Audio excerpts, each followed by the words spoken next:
صداقت فریدی کی غلیظ گندی گھٹیا بازاری گستاخانہ زبان رکھنا چاہتے ہیں. تو یہ اندر سے کالا تھا تو تلوار کی زد سے بچنے کے لیے کلمہ پڑھا. تو اب وہ صحابی رسول جناب حضرت ابو سفیان آپ ان کے دل کا کیسے جان سکتے ہیں؟ آپ سب سے پہلا گستاخ صحابہ وہ ابو سفیان ہے.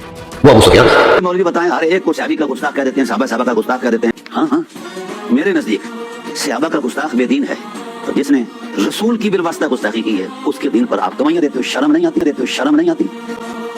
یہ جعلی دین، یہ اموی دین اپنے پاس رکھیں گے. ملا اعظم کوئی بندہ یزید کے باپ کی مظالم کو بیان کرتا ہے تو اسے کہا جاتا ہے کہ یہ جہنم کا کتا ہے، اور اگر یزید کا باپ نبوت کے ممبروں پر چڑھ کر نبوت کی توہین کرے تو وہ جائز ہے، وہ اجتہاد ہے، شرم آنی چاہیے. میں اس حق میں ہوں کہ حضرت ابوبکر صدیق رضی اللہ تعالی عنہ اگر ان کے سامنے کوئی ضابطہ تھا بھی تو وہ ترجیح دے دیتے حضرت سیدہ کائنات. تو ہمارے لوگ یہ پڑھتے ہیں لا رسول اللہ علیہ رسول.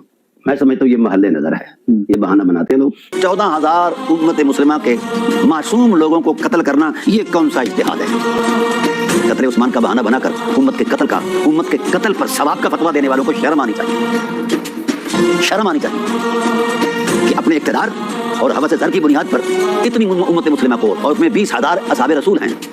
مجھے حیرت ہوتی ہے اس ملا اعظم کے تراشے ہوئے تصور دین پر، جن کو رسول طلقاء کہتے ہیں یہ صحابی کہہ رہے ہیں، جن کو حضرت عمر فاروق طلقاء کہتے ہیں اور یہ صحابی کہتے ہیں، جن کو مولا کائنات طلقاء کہتے ہیں. ہم نے دیکھا ہے اس مزاج کو، ملا اعظم کے مزاج کو.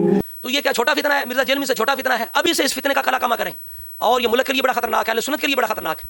لہٰذا میں سیکورٹی اداروں سے اور علماء اہل سنت سے گزارش کرتا ہوں کہ اس کو ایکسپوز کریں. اللہ تبارک و تعالیٰ اس فتنے سے ہمارے ملک کو، اہل سنت کو محفوظ رکھے.